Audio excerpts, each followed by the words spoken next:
put you in your little chest pocket. All right, welcome to another video. So much to talk about this time, but Jesus. But of course, the most important of all, it is finally summer. It's just so nice. I've been wearing the same flip-flops for, I think, 6 weeks, and it's just, you know, that's how I like to roll. I don't like wearing shoes when I don't need to. All jokes aside, it's really nice. I wish it could be summer all year round, actually. The sun is up all day and all night almost. I mean, it's almost 10 o'clock at night and you wouldn't even believe it.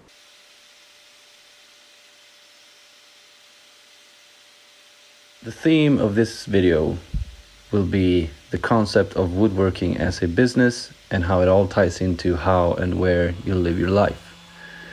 But before we get into that, let me just give you one of the best pieces of advice, and that is that you cannot make a quality product without using quality materials. And yeah, of course, this would be obvious to most experienced woodworkers, but either way, I get tons of questions about tools, techniques, finishes, and all kinds of specifics from what I assume are beginner woodworkers or, you know, people in their early stages. But I do answer to the best of my knowledge, but I'm no master craftsman at all.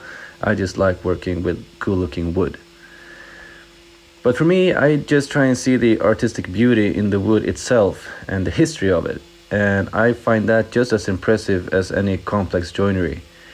It's a symbiosis that becomes apparent the more you do it, I guess. And when I say quality, I don't just mean straight grained and structurally sound wood. You know, that stuff is incredibly strong and stable. It has its specific use and should be used when it is called for. But that's not what I would choose when making a piece that is supposed to scream and make a lot of noise. You know, something that grabs people's attention and makes them interested about the wood itself, you know, the history of it, what it is, what type of species it is, and all those things. Quarter sawn oak, that's just for us wood nerds, but for somebody else, it might just look like a bland piece of wood.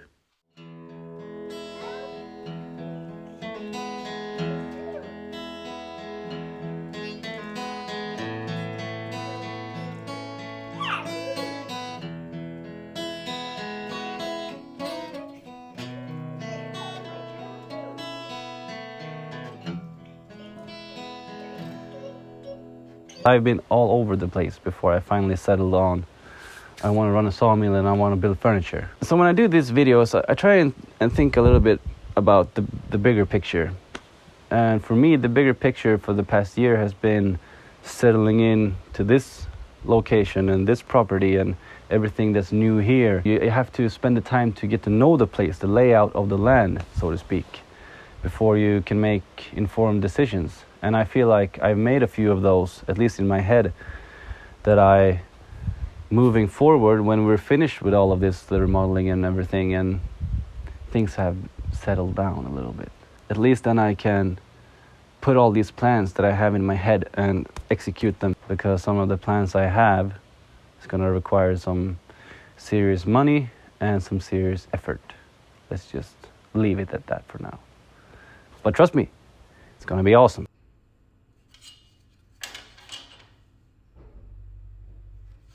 One thing that has been a constant thorn in my side is the feeling of never having enough space. And when I first began this journey, I did not let that bother me.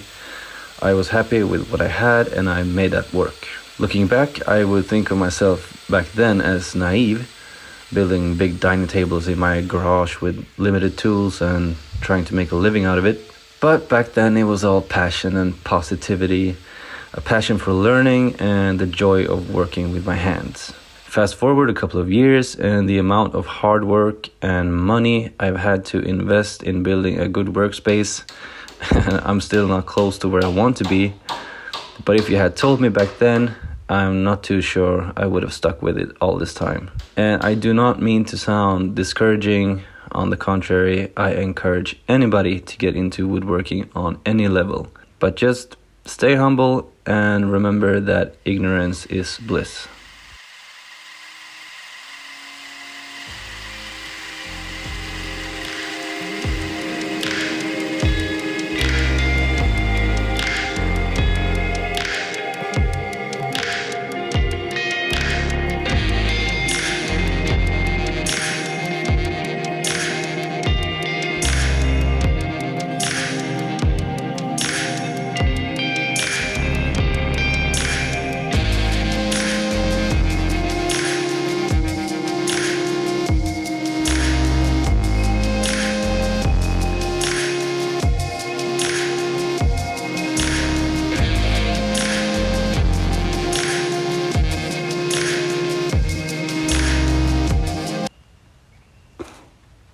Gas.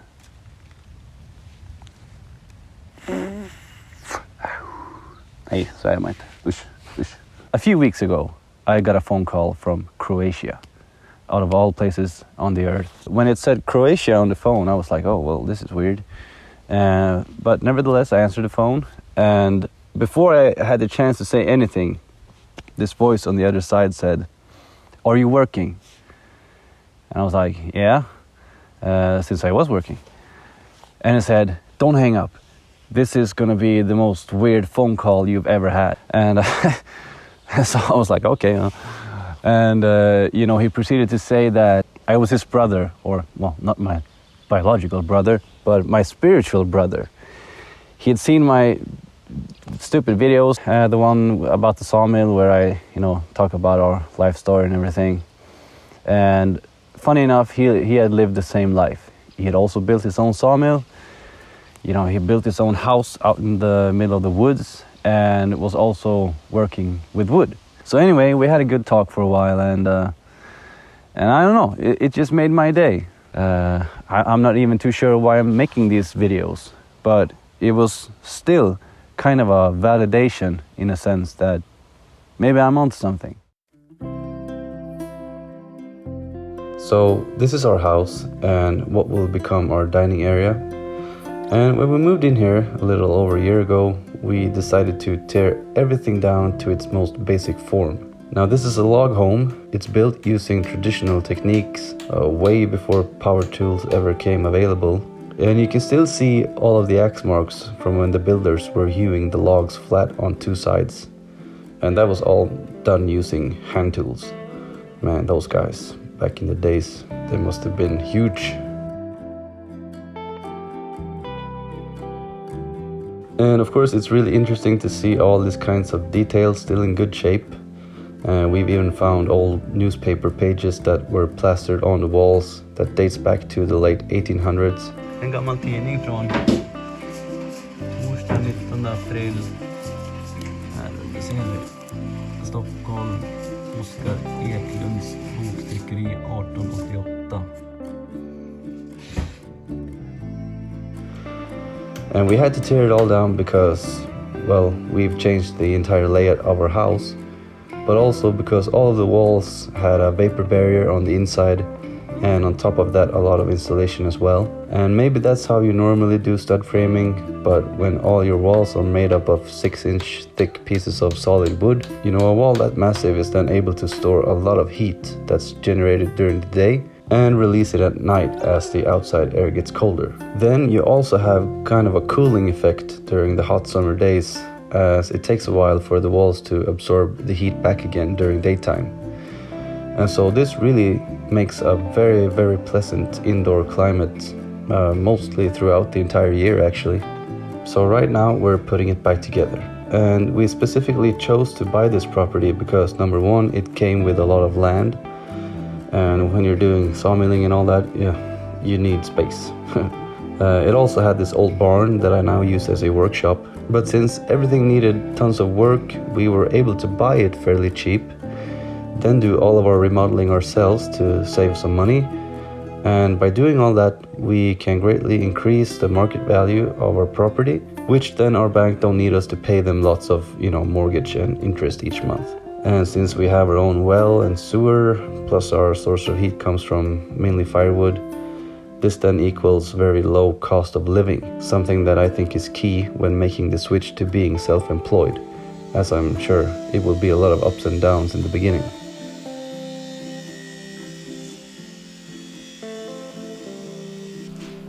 Oh, I got a bunch of epoxy dust in here.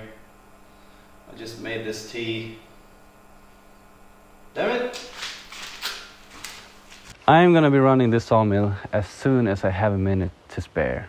But in order to do that, I have had to get everything in order here. I need to have the right size wrenches and clamps, screwdrivers, things that are used all the time. I need to be able to efficiently work here. It doesn't make any sense to come out here and do an hour at night or something when everything is a mess. Okay guys, let me tell you a couple of things.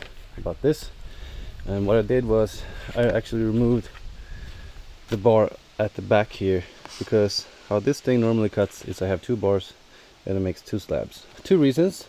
So number one, the chain was getting dull and I did not feel like sharpening the chain. Right now I just want to get this thing cut up. And also there's a difference between the 2 bars, and that is this one at the front is actually a low pro bar. There's a plan for this setup here, and that is I'm going to have 2 of those bars, one in the front and one on the back, because these are way faster. This is the one I just removed. It's a 404 bar.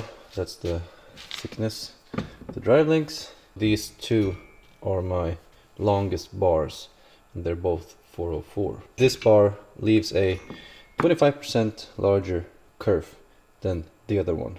So I have to get this organized, but then once everything is organized, this thing is gonna run, and it's gonna run, and it's gonna produce a lot of slabs, because I need to produce some slabs. Some other observations that I've made here is that, well, this thing cuts really nice. It does leave a very nice surface despite using a skip tooth chain, so that's really good. It cuts it nice, straight, everything is perfectly flat and all those things. And lastly, these are incredibly heavy, and this I would, even though they're big, I would categorize them as medium-sized logs. This sawmill will be able to cut up to 130 centimeters in diameter. That's any bigger than that and my loader won't even lift it.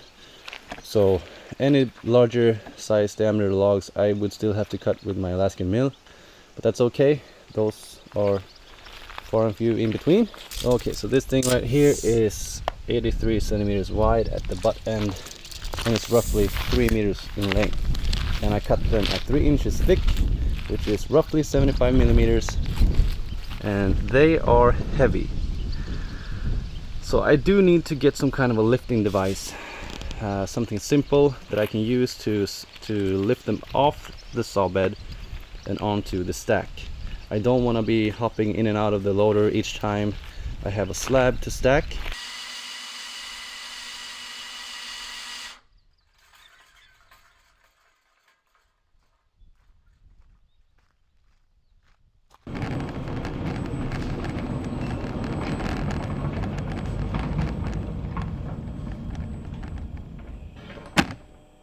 Then we have the table saw, another awesome piece of equipment. I'm not a traditional carpenter or furniture maker. I haven't had any training whatsoever. I just figure out what works for me and go from there, basically.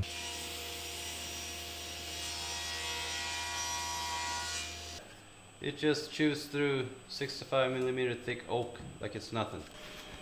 And the way I have this fence set up right now is it's at the most furthest to the end here, which gives me this whole length that I am able to use as, you know, a ripping cut. So I can have something that's 3.2 meters long here and just run it through like this, and this thing just keeps going and going and going, and you know, it comes out to all the way over there. So I could have this huge slab sitting here and I could just rip it down in one pass. A saw like that, the possibilities are endless. And so I've been looking at getting myself one of those for a long time. And when this finally popped up, it was a really good deal. I would never be able to afford one. It was like 250,000 kronor, brand new. But I bought it used, so I paid less than that. But it was still an expensive machine. But totally worth it, and I did get a good deal on it. Very, very useful when you're doing angled cuts and everything. And you don't have to use the sliding thing as well. You also just have the ability to use it as a regular table saw with a fence, you know. Everything is in millimeters, and we just push start, and oh, I can't see myself going back to using an older table saw that I had before. It was still a sliding table saw, but it was one of the older ones. It was a Stenberg, an old Swedish machine. Still a good saw, but this thing is way better. But you know, it does require its space, and not only the footprint of the machine, but also the work area. You need to be able to extend it back and forward. So you have to consider your shop space. Luckily, I do have, I wouldn't say enough space, but yeah, well, I can fit this. I couldn't do that in my old garage. We're gonna look at this epoxy table right now that you're seeing here. I'm just gonna put the disclaimer right away that I'm in no means an expert on making epoxy tables. In woodworking, epoxy is my number one enemy. It's the one that puts me in a bad mood. And when you're machining it, the dust is just, it's so obnoxious. I probably shouldn't say this, but I hope I don't have to make more of these in the future. But you know, you gotta make some money, so if somebody really wants one, then I guess I'll bite the bullet then. Anyway, here's my take on it. We pick out a cool looking slab. In this case, we have some ash. The prep work is really important. So number one, I start by flattening it, and then we have to remove the bark as well. Since this was gonna be kind of a clear casting, I was very careful when removing the bark. I used a piece of steel just to knock some of it off, and then a dull chisel just to preserve the natural edge as best as I could. And then we need to scuff it up, because the epoxy needs to be able to seep into the wood and make a very good bond. So I just use a wire wheel and some sandpaper.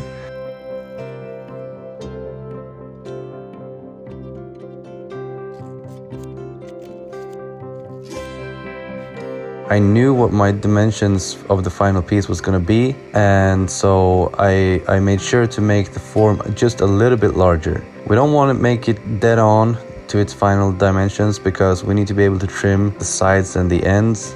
Make absolutely sure that you use plenty of silicone. Do not cheap out on the silicone, just squeeze it in there.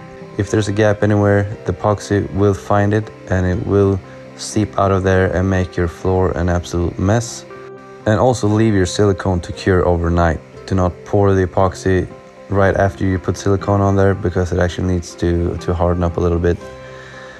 Then just go ahead and mix. And again, no expert here. I just put a few drops of black just to get a slight tint to make it kind of smoky, and well, yeah, smoky is a good word.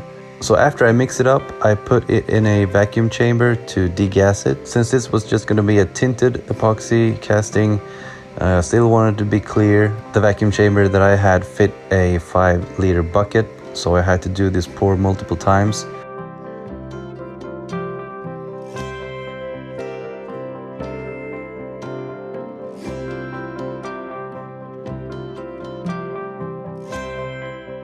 Fingers crossed we don't have any leaks. And it's best to cover it up if you're worried about dust. You won't see it here, but I did cover this one up with some plastic. And here's a tip for you: if you're using a router, make sure that you get your RPMs as high as possible. So if your router is like mine, slightly underpowered for this type of machining, then I take a shallow pass and I go fairly slowly. Not too slow so that you burn it up, but slow enough so that you still maintain a high RPM.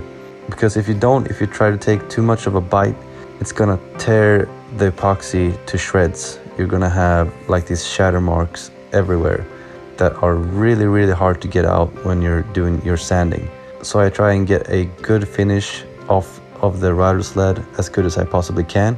After I've trimmed it to its final size, it's going to be so much easier, and I can go to the 180 grit on the Rotex and just get rid of some of those milling marks, and then go right into finish sanding.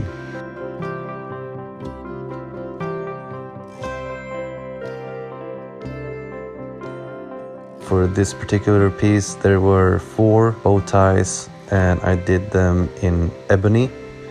So that was actually a lot of fun.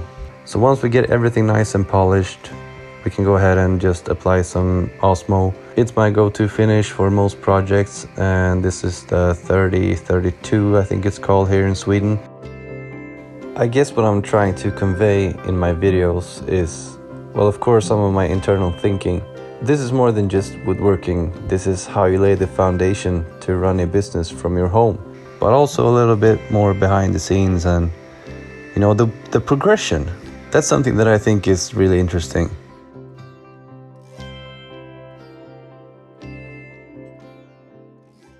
Inside the kiln right now, I have 10 slabs of elm, some really nice elm. It's gonna need another probably 5 or 6 weeks before it's ready. But once it's ready, I know at least 2 of those slabs are already booked to become dining tables. Both of them are going to Finland actually. So that's really cool. I'm gonna probably have videos on that as well. That's gonna be later, you know, end of summer, fall. And there's gonna be tons more sawmilling videos. I'm gonna be explaining everything about this in detail, and for anybody interested in having their own chainsaw mill and everything.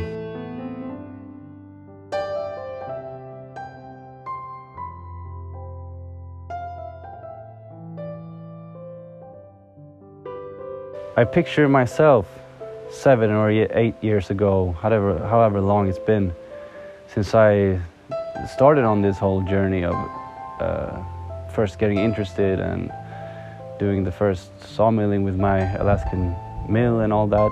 And since then I've been all over the place. I've tried a bunch of different stuff.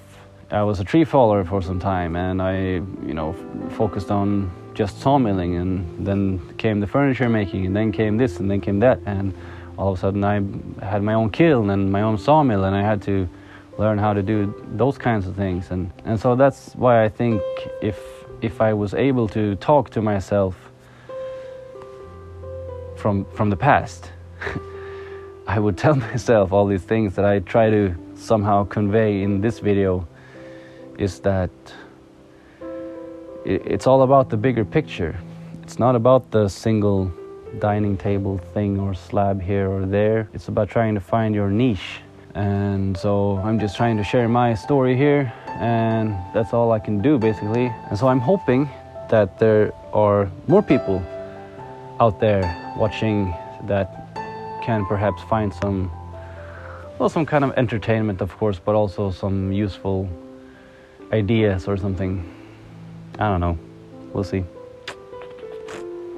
But I think that's a good way to wrap this video up.